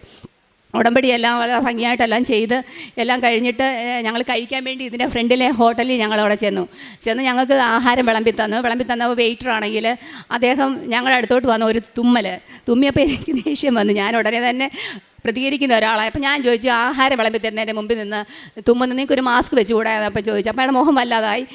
അപ്പോൾ ഞാനത് ക്യാഷ്വലായിട്ട് എടുത്തു. അത് കഴിഞ്ഞിട്ട് ഞാൻ ഈ വീട്ടിൽ വന്ന് 5 മണിയായി. എനിക്ക് ഇന്ന് തന്നെ ഉടമ്പടിയുടെ എല്ലാം ചെയ്യണമെന്നൊക്കെ വിചാരിച്ച് ഞാൻ കുളി നനയൊക്കെ കഴിഞ്ഞ് ഞാൻ കുളിച്ച് കഴിഞ്ഞ് ഇറങ്ങിയപ്പോൾ മുതൽ അദ്ദേഹത്തിൻ്റെ കാര്യം പറയുന്ന പോലെ എൻ്റെ മൂക്കിൽ നിന്ന് അങ്ങോട്ട് വെള്ളം ഒഴുകാൻ തുടങ്ങും. അപ്പം ഞാൻ ഓർത്ത്, എൻ്റെ ദൈവമേ, എനിക്ക് ഇതുവരെയും പനിയുടെ ഒരു ലക്ഷണവും ഇല്ലായിരുന്നു, എന്തോ പറ്റി എന്ന് വിചാരിച്ച് ഞാൻ നിലവിളക്കൊക്കെ തേച്ച് കിണ്ടിക്കകത്ത് വെള്ളം എടുക്കുക. ആ വെള്ളം എടുക്കാൻ കുനിയുന്ന സമയത്ത് എൻ്റെ മൂക്കിൽ കൂടി ഇങ്ങനെ സ്രവം പോയിക്കൊണ്ടിരിക്കുക. അപ്പം എൻ്റെ മനസ്സിന് തുമ്മലും വന്നു. അപ്പം ഞാൻ എൻ്റെ മനസ്സിൽ തോന്നി, എൻ്റെ ദൈവമേ, എനിക്കൊരു കുഴപ്പമില്ലായിരുന്നു. ഞാൻ മനുഷ്യൻ വിശന്ന് വന്ന സമയത്ത് എനിക്ക് ആഹാരം വിളമ്പുന്നത് ഞാൻ അങ്ങനെ പറഞ്ഞ തെറ്റായപ്പോൾ ഞാൻ അപ്പം ദൈവത്തോട് ഒരു 100 ക്ഷമ ചോദിച്ചു. ദൈവമേ, എന്നോട് ക്ഷമിക്കണേ, ഞാൻ ഓൺ ദ സ്പോട്ടിൽ പ്രതികരിച്ചത് തെറ്റായിപ്പോയി എന്ന് പറഞ്ഞു. ഞാനാണെങ്കിൽ ആദ്യം ഉടമ്പടി തൈലം എടുത്ത് മൂക്കിലൊക്കെ തേക്കുകയൊക്കെ ചെയ്ത് നെറ്റിയിലും കുരിശൊക്കെ വരച്ച് പിന്നെ എനിക്കത് സ്വിച്ച് ഇട്ട പോലെ അങ്ങ് മാറി. അപ്പോഴെൻ്റെ മനസ്സിൽ ഒരു ചെറിയ വിശ്വാസം വന്നു. പിന്നെ ഞാൻ വസ്തുവിൻ്റെ ഒരു കച്ചവടവുമായിട്ട് ബന്ധപ്പെട്ട് ഞാൻ ഉടമ്പടിക്കകത്ത് എഴുതിയിട്ടുണ്ടായിരുന്നു. അപ്പോൾ അത്രയും നാൾ അനക്കമില്ലാതിരുന്ന അപ്പോൾ ഞാനിങ്ങനെ ഹസ്ബൻഡിൻ്റെ പെങ്ങളോട് പറഞ്ഞത് ഉടമ്പടി എടുക്കാൻ പോകുന്ന കാര്യമൊക്കെ. അപ്പോൾ ഞാൻ ഓർത്ത് എന്നാൽ ചായ ഇട്ടിട്ട് വന്നിട്ട് പ്രാർത്ഥിക്കാം എന്നും പറഞ്ഞ് ഞാൻ അവിടെ നിൽക്കുന്ന സമയത്ത് എൻ്റെ മൊബൈലിൽ ബെല്ലടിക്കുന്ന സമയത്ത് എന്നോ കൊണ്ടിരുന്ന ഒരാൾ വിളിച്ച് വസ്തുവിൻ്റെ കച്ചവടം ആയോ എന്ന് ചോദിച്ച് വിളിക്കും. എൻ്റെ വസ്തുവിൻ്റെ കച്ചവടം ഇതുവരെ നടന്നിട്ടില്ല, പക്ഷേ എനിക്കത് ഭയങ്കര ഒരു അനുഭവമായിരുന്നു. അങ്ങനെ അപ്പം എനിക്ക് മനസ്സിൽ അച്ഛൻ പറയുന്ന പോലെ ഉടമ്പടി അത് കത്താൻ തുടങ്ങുവാണെന്ന് എനിക്കൊരു വിശ്വാസം എൻ്റെ മനസ്സിൽ വന്നു. അത് കഴിഞ്ഞിട്ട് 20-ാം തീയതിയാണ് ഉടമ്പടി എടുത്ത്. 25-ാം തീയതി ചൊവ്വാഴ്ച അച്ഛൻ്റെ ഒരു ധ്യാനം ഞാൻ ഓൺലൈനിൽ കൂടിക്കൊണ്ടിരിക്കും. ഇവരാരുമില്ല, ഞാൻ തന്നെ ഉള്ളൂ.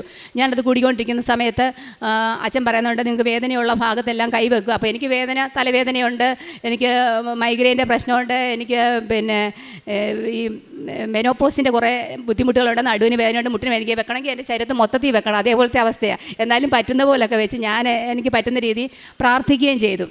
അപ്പോൾ അതിന് മുമ്പ് വേറൊരു സംഭവം ഉണ്ടായി. ഞാൻ ഉടമ്പടി എടുത്തിട്ട് വീട്ടിൽ വന്നു കഴിഞ്ഞിട്ട് എനിക്ക് ക്രിസ്തീയ പ്രാർത്ഥന എനിക്ക് ഭയങ്കര ഇഷ്ടമാണ്. ക്രിസ്തീയ പ്രാർത്ഥനകളൊക്കെ നമുക്ക് ഭയങ്കര ഒരു അഭിഷേകം തരുന്ന പോലെയാണ് പ്രാർത്ഥനകൾ. പണ്ട് മുതലേ എനിക്കിഷ്ടമാണ്. പക്ഷേ എനിക്ക് പ്രാർത്ഥനയൊന്നും കാണാൻ അറിയത്തില്ല. അപ്പം മുട്ടുമടക്കി ഒരു തരത്തിൽ ഇരിക്കാൻ പറ്റാത്ത ഒരു വ്യക്തിയാണ് ഞാൻ. അപ്പം ഞാൻ അന്നേരം ഒരു മെഴുകുതിരിയൊക്കെ കത്തിച്ച് വെച്ച് പ്രാർത്ഥിക്കാനിരുന്നു. അപ്പം മുട്ടുമടക്കിയിട്ട് എനിക്ക് ഒരു തരത്തിൽ താഴെ കുത്താൻ പറ്റത്തില്ല. അപ്പം ഞാനൊരു പായൊക്കെ വിരിച്ച് അതേ വെച്ചിട്ടാണ് മുട്ടുമടക്കിയത്. എന്നിട്ട് ഞാൻ അതേ ടീപ്പോയെ പിടിക്കണം, പുസ്തകത്തെ പിടിക്കണം, എല്ലാം ഈ പറ്റത്തില്ല. അപ്പം ഞാൻ പറഞ്ഞു, എൻ്റെ ദൈവമേ, ഒന്നുകിൽ എന്നെ ഇത് കാണാതെ പ്രാർത്ഥന കാണാതെ പഠിപ്പിക്കണം, അല്ലെങ്കിൽ എൻ്റെ കാല് ശരിയാക്കി തരണം. ചുമ്മാ അതിങ്ങനെ ഒരു ഡയലോഗ് പറഞ്ഞു മനസ്സിൽ ഇങ്ങനെ പറഞ്ഞു. ഈ 5-ാമത്തെ ദിവസം ഒരു അത്ഭുതം പോലെ എൻ്റെ കാലിലെ ആ ബേക്കേഴ്സ് സിസ്റ്റർ എനിക്ക് തന്നെ ഫീൽ ചെയ്തു. അച്ഛൻ പറഞ്ഞു കഴിഞ്ഞ് നോക്കിയപ്പോൾ എൻ്റെ കാലിൻ്റെ വളവ് മാറിയതായിട്ട്, എൻ്റെ അകത്തോട്ട് ഈ മുട്ടിൻ്റെ മേൽവശം അകത്തോട്ടും വളഞ്ഞ്, മസിൽ ഇടത്തോട്ടും തെള്ളി, കാലിൻ്റെ പത്തി അകത്തോട്ടും വളഞ്ഞ്, അങ്ങനത്തെ ഒരു അവസ്ഥയിലായിരുന്നു എൻ്റെ കാല്. അപ്പോൾ ഈ ഡോക്ടേഴ്സ് പറയുന്നത് അത് ഒന്നുകിൽ ആ മുഴ നീക്കം ചെയ്യണം, അല്ലെങ്കിൽ കുത്തിയെടുത്ത് കളയണം. ഇത് രണ്ടും ഞാൻ ചെയ്തില്ല. അത് ഫ്ലൂയിഡ് വന്ന് അടിയുന്നതാണ്. അപ്പോൾ നമ്മൾ എടുത്തു കളഞ്ഞാലും പിന്നെ ഇതുണ്ടാകുമെന്ന് പറയും. ഈ വേദനയും കൊണ്ട് ഞാൻ നടക്കുമായിരുന്നു. അങ്ങനെ അപ്രതീക്ഷിതമായിട്ട് എനിക്ക് ആ കാല് മടക്കി വെക്കാൻ പറ്റുന്നതുകൊണ്ട് എനിക്ക് തന്നെ അപ്പോൾ ഒരു ഫീൽ ചെയ്യുന്നു. എനിക്ക് മനുഷ്യർ ആരോടും പറയാൻ മടി. ഒന്നാമത് ഞാൻ ഒരു ഹെൽത്ത് ഡിപ്പാർട്ട്മെൻറ്റ് ജോലി ചെയ്യുന്ന ആൾ. ഇത് പറഞ്ഞ് ഞാൻ എന്നെ വല്ലതും ചീത്ത പറയാമെന്ന് വിചാരിച്ച് ഞാൻ ആരോടും മക്കളോടും പറഞ്ഞില്ല. എൻ്റെ കൂടെ വന്ന ചേട്ടത്തിയെ മാത്രം വീഡിയോ കോൾ വിളിച്ച് ഞാൻ കാണിച്ചു. അത് കഴിഞ്ഞ് ഓഫീസിൽ ഞാൻ ഒരാളോട് മാത്രം പറഞ്ഞിട്ടാണ് വന്നത്. ആരോടും പറയില്ല, എന്നെ ഇതിനെ കളിയാക്കി കൃപാസനത്തിൽ പോകാമെന്ന് പറഞ്ഞ്. എന്നിട്ട് പിറ്റേ ദിവസം അതിനോടും പറഞ്ഞു. പിന്നെ പതിയെ എൻ്റെ വേദന എന്ന് പറഞ്ഞ സംഭവം എനിക്ക് അറിയാതായി കഴിഞ്ഞപ്പോൾ ഞാൻ ഓർത്ത് ഞാൻ എന്തിനാണ് മടിച്ചിരിക്കണം, വേറൊരാളെ ബോധിപ്പിക്കേണ്ട കാര്യമില്ലല്ലോ, എനിക്ക് പറയാം, തുറന്ന് പറയാം. അപ്പോൾ എന്നോട് ഇങ്ങോട്ട് ഒത്തിരി പേര് തർക്കിക്കുകയൊക്കെ, ക്രിസ്ത്യൻസാണ് കൂടുതലും തർക്കിച്ച് സംസാരിച്ചത് മൊത്തം, മറ്റ് സഭയിലുള്ളവരൊക്കെ. പക്ഷേ അന്നൊന്നും എനിക്കൊരു തിരിച്ചൊരു മറുപടി പറയാൻ എനിക്ക് പറ്റത്തില്ലായിരുന്നു. പക്ഷേ ഇന്ന് എനിക്ക് കൃത്യമായിട്ട് എനിക്കൊരു മറുപടി പറയാം. കാരണം എല്ലാ ജില്ലയിലും ഉണ്ട് DIC എന്ന് പറഞ്ഞൊരു സെക്ഷന്, ഡിസ്ട്രിക്ട് എയർലി ഇൻ്റർവെൻഷൻ സെൻറ്റർ. ഇവിടെ ഇരിക്കുന്ന എത്ര പേർക്ക് അറിയാതെ? ജനിക്കുമ്പം മുതൽ ഹാർട്ടിന് ഹോളുള്ള കുഞ്ഞുങ്ങളെ, സംസാരം ഇല്ലാത്ത കുഞ്ഞുങ്ങൾ, ടങ് ടൈ ഉള്ള കുഞ്ഞുങ്ങളെ, സ്പീച്ച് തെറാപ്പിയെ, അങ്ങനെ പിന്നെ കാലിൻ്റെ വളവെ, അങ്ങനെയുള്ള ചികിത്സ ചെയ്യുന്ന എല്ലാ ജില്ലകളിലും ഉണ്ട്. എത്ര പേർക്ക് അറിയാം? പക്ഷേ ആർക്കും അറിയത്തില്ല. അപ്പോൾ ഞാൻ അവരോട് തിരിച്ചു ചോദിച്ചു, ഈ ഒരു സ്ഥാപനമോട് നിങ്ങൾക്ക് അറിയാമോ? ഇല്ലല്ലോ. അപ്പോൾ അതിനൊരു പരസ്യമില്ലാത്തതിൻ്റെ കുഴപ്പമല്ലേ എന്ന് പറഞ്ഞ പോലെ തന്നെ അവിടെ ദൈവിക അനുഭവം ഉണ്ടെന്ന് പരസ്യം ചെയ്താൽ എന്താ കുഴപ്പം, പത്രം കൊടുത്താൽ എന്താ കുഴപ്പം? അങ്ങനെ തിരിച്ചു പറയാനുള്ള ഒരു ഉത്തരവ് ദൈവം എനിക്ക് പറഞ്ഞു തന്നു. അങ്ങനെ അതാണ് എനിക്ക് ഉണ്ടായ ഒരു ദൈവിക അനുഭവം. പിന്നെ അത് കഴിഞ്ഞിട്ട് എൻ്റെ മോളുടെ കാര്യം ഞാൻ നിയോഗത്തിൽ വെച്ചായിരുന്നു. അവിടെ നെറ്റ് അവൾ എപ്പോൾ എക്സാം എഴുതിയാലും നമുക്ക് ഈസി ആയിരിക്കും എക്സാം. പക്ഷേ എന്നാലും അവളാണെങ്കിൽ PhD ക്വാളിഫൈ ആകും, നെറ്റ് കിട്ടുന്നില്ല. അത് ഞങ്ങൾക്കൊരു വിഷമം, അവൾക്കും വിഷമമായിരുന്നു. അങ്ങനെ ഇപ്പം ഈ കഴിഞ്ഞ മാസം എക്സാം ഉണ്ടായിരുന്നു. അവൾ സെൻറ്റർ വെച്ചത് പിന്നെ ചെങ്ങന്നൂരാണ്. ചെങ്ങന്നൂർ ഒരിക്കലും അവൾ വെക്കുന്നതല്ല. ഒന്നുകിൽ അവൾ അടൂരോ പിന്നെ കല്ലൂപ്പാറയോ ആലപ്പുഴയോ തിരുവനന്തപുരം ഒക്കെ വെക്കുന്നത്. അവൾ ഒരിക്കലും പതിവില്ലാതെ ചെങ്ങന്നൂർ ഏറ്റവും അടുത്ത് വെച്ചു. പിന്നെ എല്ലാം ഈ അടുത്തടുത്ത പ്രദേശങ്ങളാണ് വെച്ചത്. പക്ഷേ അവൾക്ക് ഹോൾ ടിക്കറ്റ് വന്നപ്പം തമിഴ്നാട്ടിൽ അവൾ അങ്ങ് ആകെ വിഷമിച്ച് അങ്ങ് ഡൗൺ ആയി. എനിക്കൊരു വിഷമവും ഇല്ലായിരുന്നു. ഞാൻ ഓർത്തേക്ക് തമിഴ്നാട്ടിൽ പോയി പ്രേക്ഷിത പ്രവർത്തനം ചെയ്യാമല്ലോ. എൻ്റെ മനസ്സിൽ പെട്ടെന്ന് തോന്നിയത് എനിക്ക് തമിഴ് പത്രം വാങ്ങിച്ചുകൊണ്ട് പോകാൻ പറ്റുമല്ലോ എന്ന്. അപ്പോൾ ഞാൻ നിർബന്ധിച്ച് ഇവളെയും വിളിച്ചുകൊണ്ട് വന്നു. ഇവിടെ വന്ന് പ്രാർത്ഥിച്ച് ഞാൻ പറഞ്ഞെടി, ദൈവത്തിനൊരു പദ്ധതിയുണ്ട്, അതാണ് നടപ്പാക്കാൻ പോകുന്നത്. നിൻ്റെ മെറിറ്റ് കഴിഞ്ഞല്ലോ, നിൻ്റെ മിടുക്ക് കഴിഞ്ഞല്ലോ, ഇനി പരീക്ഷ എഴുത്. ഞാൻ എന്തായാലും പത്രം വാങ്ങിച്ചോട്ടെ. എനിക്ക് പോകുന്ന വഴിക്കെല്ലാം ദൈവത്തിൻ്റെ അനുഗ്രഹങ്ങളുണ്ടായിരുന്നു. ഞങ്ങൾക്ക് അറിയാൻ വയ്യാതെ പോയ സ്ഥലമാണ് രാമനാഥപുരം എന്ന് പറഞ്ഞ സ്ഥലമായിരുന്നു. ഞങ്ങൾ പിന്നെ മധുരയിൽ ചെന്ന് താമസിച്ചു. അപ്പം ഇറങ്ങാൻ നേരം 2 ആണുങ്ങൾ അവിടെ ഇരിപ്പുണ്ടായിരുന്നു. അവരോട് ഞാൻ ഹസ്ബൻഡിനോട് ചോദിക്കുക, അവർ ഇവിടെ മലയാളികളില്ല, അവരോട് ചോദിക്കാൻ പറഞ്ഞു. അവരാണെങ്കിൽ സെക്രട്ടേറിയറ്റ് ജീവനക്കാരായിരുന്നു. മാതാവ് നമ്മുടെ കൂടെ വിട്ടതുപോലെ ഞങ്ങളെ കൂടെ വിളിച്ചുകൊണ്ട് പോയി ഞങ്ങൾക്ക് റൂം എടുത്ത് തരുകയും ഞങ്ങളുടെ സുഖാന്വേഷണങ്ങൾ വിളിച്ച് പറയുകയും ഞങ്ങൾക്ക് പോകുന്ന വഴിക്കും എല്ലാം അതുപോലെ അനുഗ്രഹമായിരുന്നു. അപ്പോൾ ഞാൻ പറഞ്ഞു, അമ്മേ, ഞാൻ ഈ സാക്ഷ്യത്തിലെല്ലാം കേൾക്കുന്നുണ്ട്, ഓരോരുത്തർക്കും ഓരോ അനുഗ്രഹങ്ങൾ, ഓരോ അടയാളങ്ങൾ കൊടുക്കുന്നു, അമ്മ എനിക്കും അടയാളം തരണമെന്ന് പറഞ്ഞു. അങ്ങനെ അവിടെ ചെന്നപ്പോൾ ഇൻവിജിലേറ്ററെ പിറ്റേ ദിവസമുള്ള ആൾ അദ്ദേഹത്തെ അവിടെ കാണുകയും അദ്ദേഹം ഒരു നീല ഡ്രസ്സായിരുന്നു. അപ്പോൾ എനിക്കൊരു സന്തോഷം വന്നു. അപ്പോൾ ആ ബിൽഡിങ്ങിൻ്റെ പേരും മറിയം കോംപ്ലക്സ് എന്നായിരുന്നു. അപ്പോൾ എനിക്കും അത് വരും. ഞാൻ പറഞ്ഞു, നീ പരീക്ഷ പാസ്സാകും, അമ്മയുടെ പദ്ധതിയാണ് ഇത്, നമുക്ക് നീ ഒന്നും വിഷമിക്കേണ്ട എന്ന് പറഞ്ഞ് ഞാൻ ഈ കാശുരൂപം അവിടെ ഉടുപ്പിനകത്ത് വെച്ച് തമിഴ്നാട്ടിൽ ചെന്നിട്ട് ഒരു ടൈലറെ ചെന്ന് എനിക്കറിയാവുന്ന തമിഴിൽ പറയും പത്രവും കൊടുത്ത് അയാളെ കൊണ്ട് അത് തയ്പ്പിച്ച് അതും വെച്ച്, പിന്നെ ഇവിടുന്ന് കിട്ടിയ വെള്ള കളറല്ല ഗ്ലാസിൻ്റെ ടൈപ്പ് പേന കൊണ്ടുവന്ന് ആ പേനയ്ക്ക് അത് ഉപ്പുമൊക്കെ ഇട്ട് അവൾ കൊണ്ടുവന്ന് വെള്ളത്തിന് അത് ഉപ്പൊക്കെ വിതറി വളരെ അനുഗ്രഹപ്രദമായ രീതിയിൽ അവൾ ആ പരീക്ഷ എഴുതിയിട്ട് വന്നു. ഇന്ന് റിസൾട്ട് വരുമെന്നും പറഞ്ഞിരുന്നതായിരുന്നു. ഞാൻ കഴിഞ്ഞ ആഴ്ച ഇവിടെ വന്നപ്പോൾ സിസ്റ്ററിനോട് പറഞ്ഞു, ഈ കാലിൻ്റെ അനുഭവങ്ങൾ എന്താ പറയാത്തത്, നല്ലൊരു അനുഭവമാണല്ലോ. അപ്പോൾ ഞാൻ പറഞ്ഞു, സിസ്റ്റർ ഉടമ്പടി വെച്ചൊരു കാര്യമല്ല, എനിക്ക് അല്ലാതെ അമ്മ തന്നെ ഒരു ബോണസ് അത്, പിന്നെ അതുകൂടെ ഇവളുടെ റിസൾട്ട് കൂടെ വന്നിട്ട് ഞാൻ പറയാമെന്ന് പറഞ്ഞു. അപ്പോൾ ഞാൻ അവളോട് ചോദിച്ചു. അവൾ പറഞ്ഞു, അമ്മേ ഭയങ്കര ടഫായിരുന്നു, ഇത്രയും നാൾ ഞാൻ എക്സാം എഴുതിയതിനകത്ത് നമുക്ക് വായിച്ചെടുക്കാനൊക്കെ ഒരു ബുദ്ധിമുട്ടുമില്ലായിരുന്നു. ഇത് ക്വസ്റ്റ്യൻ പോലും നമുക്ക് വായിച്ചെടുക്കാൻ ഒത്തിരി ടൈം വേണം, 5 ക്വസ്റ്റ്യൻ എനിക്ക് എഴുതാൻ പറ്റിയില്ല, എനിക്ക് ഒരു സാറ്റിസ്ഫാക്ഷനും ഇല്ല എന്ന് പറഞ്ഞു. ഞാൻ പറഞ്ഞു, നീ അത്ഭുതം നടക്കൂടി, മാതാവ് നടത്തി തരും, ഇത്രയൊക്കെ ചെയ്ത മാതാവിന് അതും അറിയാം. പക്ഷേ ഒരു കാര്യം, നിനക്ക് ഇത് കിട്ടിക്കഴിഞ്ഞാൽ നീ ഉടമ്പടി എടുക്കുമെന്ന് ചോദിച്ചാൽ ഉറപ്പായിട്ട് എടുക്കുമെന്ന് പറഞ്ഞു. അങ്ങനെ ഇവൾ ഉടമ്പടി ഇന്ന് എടുത്തു. അവൾക്ക് മാതാവിൻ്റെ തിരുരൂപം അവൾക്ക് വഹിച്ചുകൊണ്ട് വരാനൊരു ഭാഗ്യം ഉണ്ടായി. ഇനിയും ഞാൻ നിയോഗത്തിൽ പറഞ്ഞ കാര്യങ്ങളെല്ലാം അമ്മ എനിക്ക് സാധിച്ചു തരും, എനിക്ക് പൂർണ്ണ വിശ്വാസമുണ്ട്. അതുപോലെ തന്നെ പലർക്കും ഞാൻ ഉടമ്പടി തൈലം വെച്ച് പ്രാർത്ഥിക്കുക, അവർക്ക് അനുഗ്രഹങ്ങൾ ഉണ്ടായിട്ടുണ്ട്. പക്ഷേ അച്ഛൻ പറഞ്ഞു അതെല്ലാം അവർ നേരിട്ട് പറയുന്ന സമയത്ത് പറഞ്ഞാൽ മതിയെന്ന് പറഞ്ഞുകൊണ്ട് ഞാനിപ്പോൾ അതൊന്നും പറയുന്നില്ല. ഞാൻ എൻ്റെ പ്രേക്ഷിത പ്രവർത്തനം കൂടെ പറയാം. ഞാനിവിടെ നിന്ന് കിട്ടുന്ന പത്രങ്ങൾ ഞാൻ എല്ലാ എൻ്റെ ആശുപത്രിയിലുള്ളവർക്കും അവിടെ വരുന്നവർക്കും, അല്ലെങ്കിൽ ഞാൻ ഒരു സ്ഥലം ഉണ്ട് വിൽക്കാനിട്ടിരിക്കുന്ന ഒരു സ്ഥലമാണ്, ആ സ്ഥലത്തിൻ്റെ അവിടെ ഞാൻ ചുമ്മാതെ പോകും, പത്രം കൊടുക്കാൻ വേണ്ടി തന്നെ പോകും. എനിക്ക് കേരളത്തിൽ നിന്ന് ആരും എന്നോട് അത്രയും ദേഷ്യപ്പെട്ട് സംസാരിച്ചില്ല. അവർ തമിഴ്നാട്ടിൽ ഞാൻ പത്രം കൊണ്ട് കൊടുത്തപ്പോൾ ഒരു മലയാളി പിന്നെ പള്ളിക്കലുള്ള ഒരാളെ അധ്യാപകനാണ്, പുള്ളി എന്നെ ഭയങ്കരമായിട്ട് ശത്രുക്കളോട് സംസാരിക്കുന്ന പോലെ ഭയങ്കര ദേഷ്യപ്പെട്ടു. ഇവർക്കെല്ലാം വിഷമമായി. അപ്പോൾ ഞാൻ അവർ പരീക്ഷാ ഹാളിൽ നിന്നോ ആളിൻ്റെ അവിടെ നിന്നോട് ഞാൻ പറഞ്ഞു, നീ വിഷമിക്കുന്ന എന്തിനാടി, ഞാൻ ഈ കാര്യം പറയാം, ഈ മാതാവിനെ അവിടെ പറയാനും യേശുദേവൻ്റെ കാര്യം പറഞ്ഞപ്പോഴും എന്നെ അത്രയും അവരെ അവമാനിച്ചിട്ടുണ്ട്, അത്രയും എനിക്ക് അനുഗ്രഹം കിട്ടിയെന്ന് ഞാൻ വിചാരിച്ചുള്ളൂ, എനിക്കതിനകത്ത് ഒരു ദുഃഖവുമില്ല എന്ന് ഞാൻ പറഞ്ഞു. അത് കഴിഞ്ഞിട്ട് എന്നോട് ആ ആളും ചോദിച്ചു, പിന്നെ തിരുവല്ല തന്നെ ഒരു ക്രിസ്ത്യനാണ്, അയാളും എന്നോട് പത്രം കൊടുത്തപ്പോൾ എന്നോട് ചോദിച്ചു, ശമ്പളം എത്ര കിട്ടുമെന്ന് കൃപാസനത്തിൽ നിന്ന് എന്നോട് ചോദിച്ചു. ഞാൻ പറഞ്ഞു, ഞാനും അങ്ങനെയൊക്കെയാണ് വിചാരിച്ചിരുന്നത്, എനിക്ക് ശമ്പളം മേളിലിരുന്ന ഒരാൾ എനിക്ക് തരുന്നുണ്ട്, എനിക്ക് ഇഷ്ടംപോലെ ബോണസ് സഹിതം എനിക്ക് തന്നുകൊണ്ടിരിക്കുകയാണ്, എനിക്ക് ശമ്പളം അവിടെ നിന്ന് കിട്ടുന്നുണ്ടെന്ന് ഞാൻ പറഞ്ഞു.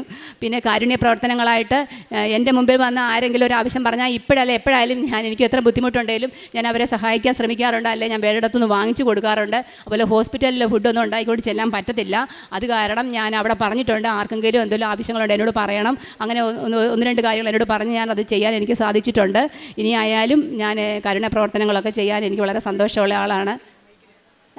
അതേപോലെ എനിക്ക് ശരീരത്തിനുണ്ടായിരുന്ന വേറൊരു ബുദ്ധിമുട്ടായിരുന്നു, എനിക്ക് മൈഗ്രെയിൻ വന്നു കഴിഞ്ഞാൽ എനിക്ക് തലവേദന എടുത്ത് എനിക്ക് ബാത്റൂമിൽ പോകണം, എൻ്റെ വിയർപ്പ് പോലും എനിക്ക് അസഹനീയമായി, എനിക്ക് അടുത്ത് വേറൊരാളെ നിൽക്കുന്ന ഇഷ്ടമല്ല, എനിക്ക് ആ ഒരു ദിവസം എൻ്റെ പോക്കായിരുന്നു, വെയിൽ കൊള്ളാൻ പറ്റത്തില്ല, എനിക്ക് ഭയങ്കര ബുദ്ധിമുട്ടായിരുന്നു. അതും ഞാൻ ഈ ഉടമ്പടിത്തൈലം ഒക്കെ തേച്ച് ഞാൻ പ്രത്യേകിച്ച് പ്രാർത്ഥിച്ചില്ല, എൻ്റെ ശരീരത്തിന് അസ്വസ്ഥതകളെല്ലാം ദൈവം ഒറ്റയടിക്ക് വലിച്ചെടുക്കുന്ന പോലെ അതെനിക്ക് മാറിക്കിട്ടി. പിന്നെ അതുപോലെ എനിക്ക് HP എൻ്റെ വളരെ ലോ ആയിക്കഴിഞ്ഞാൽ ഞാൻ ഭയങ്കര ആക്റ്റീവായിട്ടുള്ള ഒരാളായിരുന്നു. ഞാൻ ജോലി ചെയ്തുകൊണ്ടിരുന്നതിനിടയ്ക്ക് ഞാൻ ഉറങ്ങിപ്പോകുമായിരുന്നു, കണ്ണടഞ്ഞങ്ങ് പോകും, അങ്ങനെ ബുദ്ധിമുട്ടായിരുന്നു. എൻ്റെ HP എനിക്ക് പ്രഗ്നൻസി പീരീഡിൽ പോലും 9.5 ആയിരുന്നു. ഇപ്പോൾ എനിക്ക് എപ്പോഴും 11.5 എനിക്കിപ്പോൾ ഒരു കുഴപ്പമില്ല, ഒരു മെഡിസിനും എടുക്കുന്നില്ല. ഇത് സത്യമാണ് ഞാൻ പറയുന്നത്, എനിക്ക് വെറുതെ കള്ളം പറഞ്ഞിട്ട് ഇവിടെ വന്ന് ഒന്നും സാധിക്കേണ്ട കാര്യമില്ല.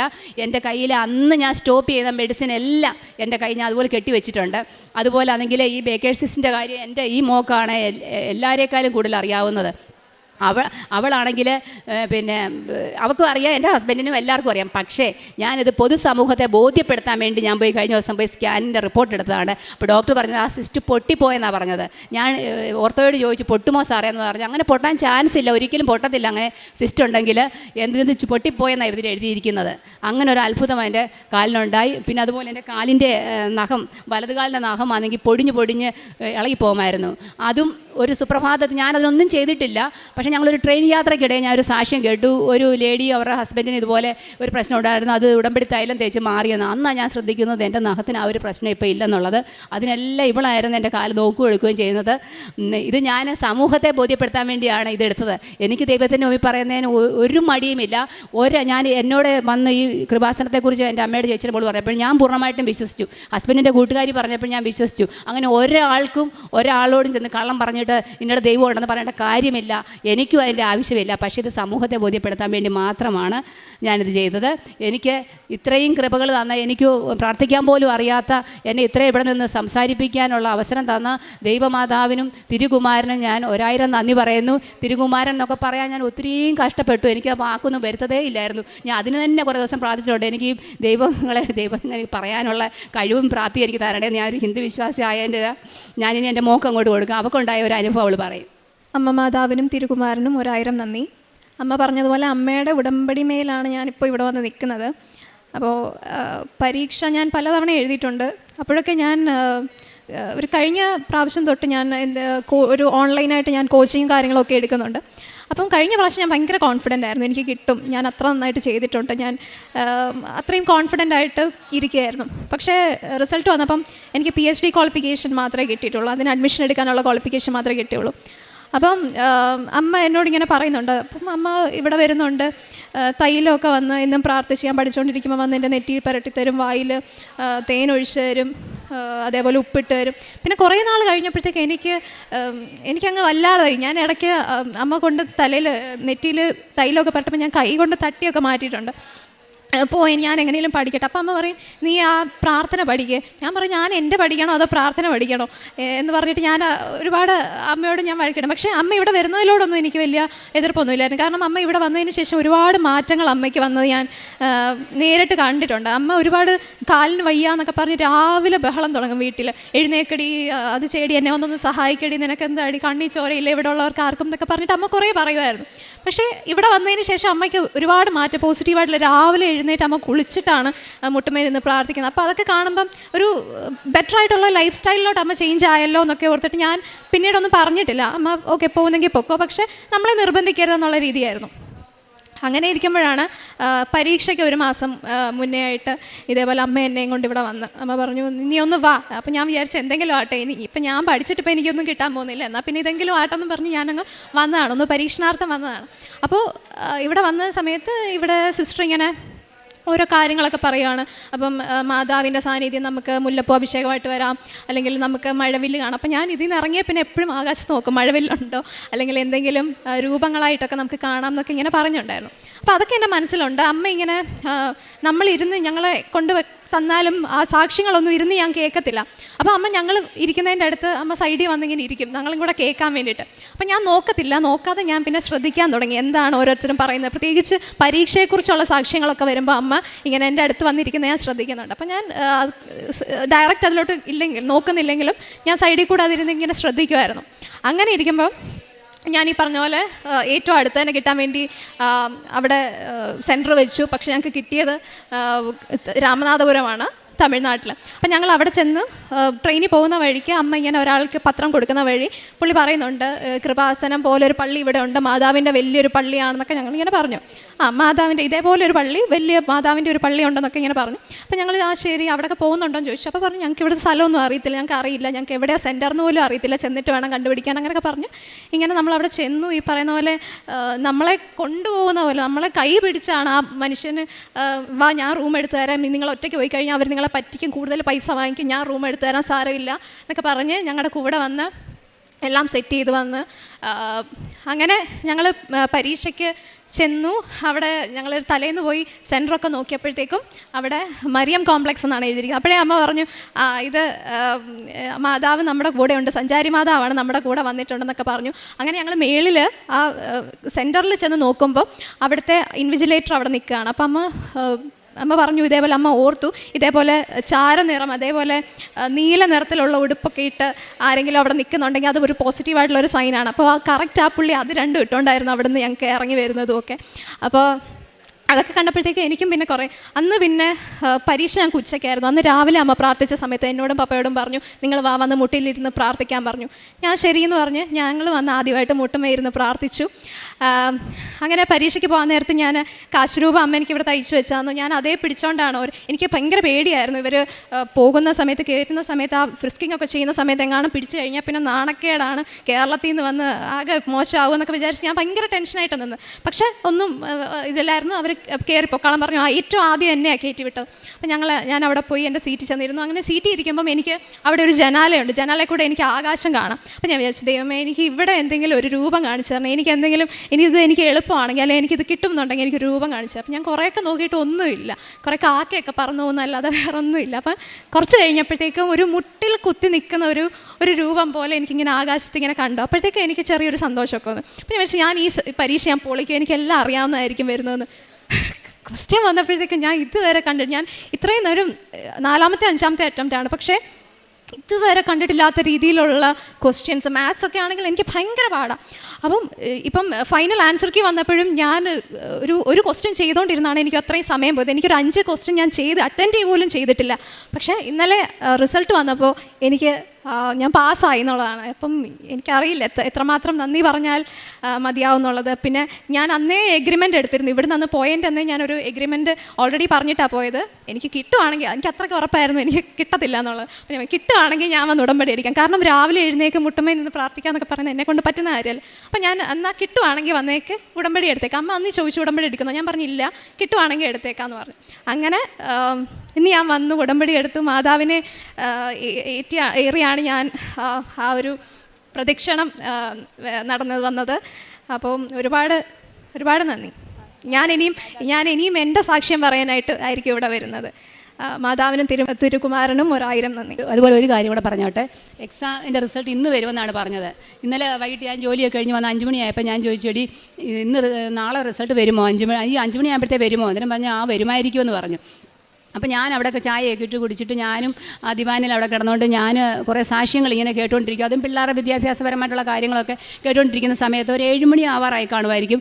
ഇവൾ ലാപ്ടോപ്പ് എടുത്ത് മൊബൈലും എടുത്തുകൊണ്ട് അങ്ങോട്ട് പോയി. അപ്പോൾ ഞാൻ ഓർത്ത് ഇന്നാളൊരു ഇൻ്റർവ്യൂവിൻ്റെ കാര്യം അത് നോക്കുവാണോ അതോ ഇനി വല്ല റിസൾട്ട് വന്നുവല്ലോ അവരും പറഞ്ഞിട്ടാണോ എന്ന് ഞാൻ വിചാരിച്ചു. പിന്നെ ഞാൻ അറിയുന്നത് ആൻസർ കീ നോക്കാനായിട്ട് അവൾ എടുത്തതെന്ന്. പക്ഷേ പെട്ടെന്ന് എൻ്റെ മനസ്സിൽ തോന്നി പെട്ടെന്ന് പ്രാർത്ഥിക്കണമെന്ന്. ഞാൻ പെട്ടെന്ന് പോയി വെഴുതിരി കത്തിച്ച് ഞാൻ പ്രാർത്ഥിച്ചു. ഇപ്പോൾ ഉടമ്പടി തൈലവും ഉപ്പും ഒക്കെ എല്ലാം കൊടുത്ത് എല്ലാം കഴിഞ്ഞ് അപ്പുറത്തെ റൂമിലോട്ട് പോയപ്പം ഇവൾ പറഞ്ഞു, അമ്മേ അതാണ്ട് മെസ്സേജ് വന്നേക്കുന്നു, റിസൾട്ട് വന്നെന്ന് പറഞ്ഞു. ഇവൾ നോക്കിയപ്പോൾ തന്നെ അവൾക്ക് കിട്ടുകയും ചെയ്തു, അവൾ പാസ്സായെന്നും പറഞ്ഞു. അതൊരു ഭയങ്കര ഒരു അനുഗ്രഹമായിരുന്നു. അതിനുശേഷം അവിടെ കൂട്ടുകാരെ അവർ പലരും വിളിച്ചു. അവർക്ക് രാത്രി 10 മണിക്കാണ് പിന്നെ അവർ റിസൾട്ട് അറിയാൻ പറ്റിയത്. പൂർണ്ണമായിട്ട് ഞാൻ വിശ്വസിക്കുന്നു അമ്മയുടെ ഒരു സാന്നിധ്യവും അനുഗ്രഹവുമാണെന്ന് ഞാൻ കോടാനുകോടി നന്ദി പറയുന്നു അമ്മയോടും തിരുകുമാരനോടും. ജെറേമിയ 32:27. ഞാൻ സകല മർത്തരുടെയും ദൈവമായ കർത്താവാണ്, എനിക്ക് അസാധ്യമായി എന്തെങ്കിലുമുണ്ടോ? രാജിക ചേച്ചിയുടെ സാക്ഷ്യത്തിൽ കുറേ വർഷങ്ങളായി കൊണ്ടു നടന്നിരുന്ന പല അസുഖങ്ങൾ സുഖപ്പെട്ടത് ചേച്ചി സാക്ഷ്യപ്പെടുത്തി. അതോടൊപ്പം തന്നെ ഏറ്റവും പ്രധാനപ്പെട്ടത് പ്രേക്ഷിത പ്രവർത്തനം ചെയ്യാൻ കഴിയുന്നു എന്നുള്ളതാണ്. ഞാൻ നിങ്ങളുടെ ദൈവവും നിങ്ങൾ എൻ്റെ ജനവും. ഇതാണ് ഉടമ്പടിയിൽ. അതേപോലെ തന്നെ ദൈവത്തിൻ്റെ മക്കളായിട്ട് കർത്താവിനെ അറിയിക്കുവാനായിട്ടുള്ളൊരു ധൈര്യം ലഭിച്ചു. അത് ഈ കുടുംബം നന്നായി ഇപ്പോൾ ചെയ്തുകൊണ്ട് പോവുകയാണ്. പരിശുദ്ധാമ്മയിലൂടെ ദൈവം നൽകിയ അനുഗ്രഹങ്ങൾക്ക് കൈയടിച്ച് നമുക്ക് ദൈവത്തെ മഹത്വപ്പെടുത്താം.